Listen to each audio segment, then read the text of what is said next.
The year is 1989. Hip-hop is still young, still raw, and still fighting for its place in mainstream America. The streets are alive with rhythm, the clubs are smoky, and mixtapes are being passed hand to hand like treasure. And then, this one man bursts through the noise. Bright gold chains. Custom suits. Baggy pants that swish louder than the beat.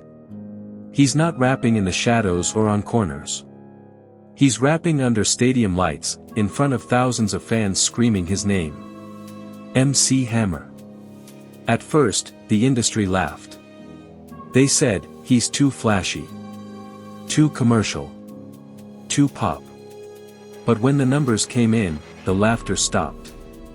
Hammer didn't just make a hit record, he changed the business. He turned hip-hop into a billion-dollar spectacle. Fast forward to now, decades later, and suddenly Hammer's name is back in the air again. Not as a nostalgic memory, but as a warning shot. Because the same industry that once mocked him is now realizing, he was never the clown. He was the prototype. MC Hammer isn't just a man from the past, he's a mirror being held up to today's industry. A man who was chewed up, spat out, and now, is terrorizing the same system that tried to bury him. This isn't about music anymore. This is about power, ownership, and legacy. Because while today's rappers are out here chasing clout, Hammer's out here teaching lessons. So, let's dive deep. How did MC Hammer go from being the face of sellout rap, to the man that hip-hop's elite are suddenly scared to talk about? This is the story of how one man rose, fell, and then came back swinging, harder than ever.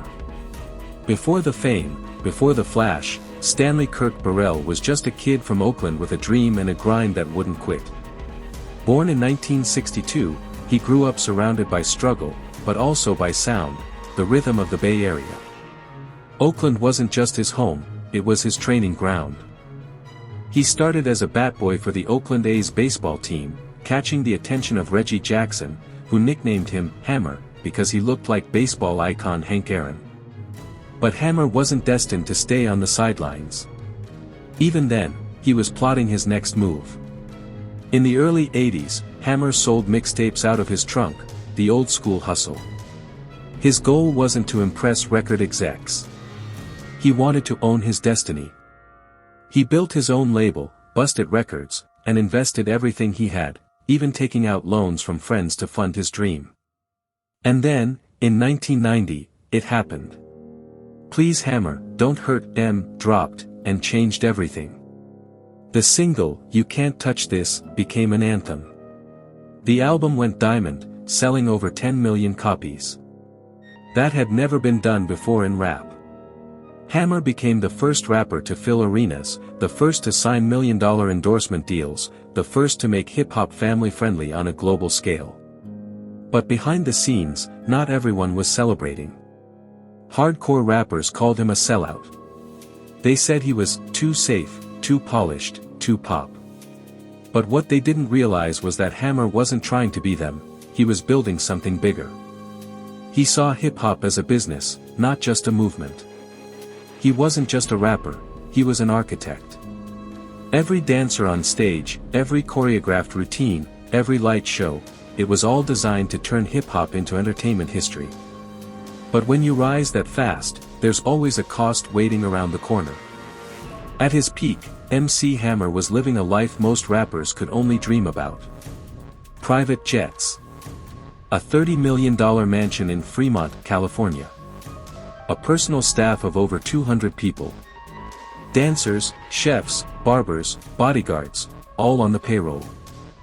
But that kind of generosity, that level of living, it came with a price. Hammer's shows were massive, but so were his expenses. He spent millions funding music videos, tours, and charity projects. He wasn't just a performer, he was an employer. Everyone in his community was eating because of him. By 1996, the empire had drained dry. The same magazines that once praised him now mocked him. The same industry that profited from his sound turned its back. Hammer filed for bankruptcy, reporting $13 million in debt. The world laughed. Late-night hosts cracked jokes. Fellow rappers threw shots. But what they didn't see was that behind the fall, Hammer was transforming. See, money can be lost, but mindset doesn't fade. He went from limousines to lectures, from arenas to auditoriums, studying, evolving, rebuilding. While everyone thought Hammer was finished, he was quietly laying the groundwork for his next chapter. He shifted toward faith, technology, and business. He learned the power of ownership, something the next generation of artists would kill to understand. His fall wasn't the end. It was a lesson. Because for the first time in hip-hop history, an artist learned that fame fades, but financial literacy lasts forever. After the music faded, Hammer didn't disappear, he evolved. While the world still joked about parachute pants, Hammer was in Silicon Valley meeting investors. He wasn't looking for another record deal, he was looking for equity. He became one of the first rappers to invest in tech startups, long before it was cool. He got involved with companies like Twitter, Bump Technologies, and Cash4Gold. He was talking NFTs, branding, and digital influence before the words were even trending. In interviews, Hammer said, "I don't chase trends, I study them." And that's exactly what he did. He attended conferences, spoke on panels, and networked with future billionaires. The same creativity he brought to music, he poured into business. And guess what? It worked. By the mid-2010s, Hammer had reinvented himself as a tech entrepreneur, consultant, and motivational speaker. He used his platform to teach young artists how to own their brand and protect their legacy. Meanwhile, the music industry had become the very thing he predicted, an arena where artists were rich in fame but broke in rights. Suddenly, the man who was once ridiculed looked wise. He proved that the same vision that built his empire never left, it just evolved. Hammer isn't calling out names, he's calling out systems. On social media and in interviews, he's been exposing the truth about contracts, ownership, and exploitation. He's challenging the machine that profits from artists' ignorance. He reminds people that he was one of the first rappers to be independent before independence was a movement. He built his own studio, his own label, his own merch, without waiting for permission. And now, in an era where artists are still fighting to own their masters, Hammer's message hits harder than ever. He doesn't need a hit record anymore. His power now comes from influence. He's not terrorizing the industry with music, he's terrorizing it with knowledge. Every podcast appearance, every motivational talk, every viral tweet, it's a wake-up call to artists stuck in deals that don't serve them. When he speaks, you hear experience. You hear pain. You hear redemption. And the industry hates that, because truth is the one thing they can't control. Today, MC Hammer isn't just a name in hip-hop history, he's a symbol. He represents innovation, resilience, and independence. He took the hits, made the mistakes, and came back smarter. His story is every rapper's lesson manual. Think about it, before Jay-Z built Roc Nation, before Diddy launched Sean John, before Kanye started Yeezy, Hammer did it all first. The tours, the branding, the full-scale business empire. What makes his story powerful isn't that he fell, it's that he learned. He's a living blueprint for longevity. And that's why people say Hammer is terrorizing the industry.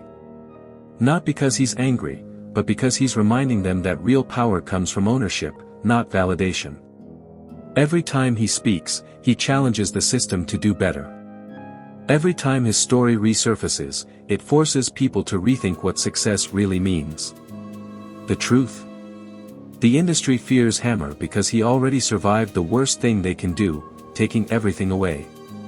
And once you've lived through that, you're unstoppable. So what can we learn from MC Hammer?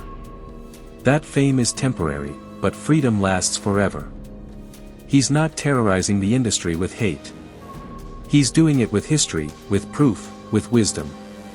He's reminding artists that you can't be truly powerful until you own your art. MC Hammer's legacy isn't just, "You can't touch this."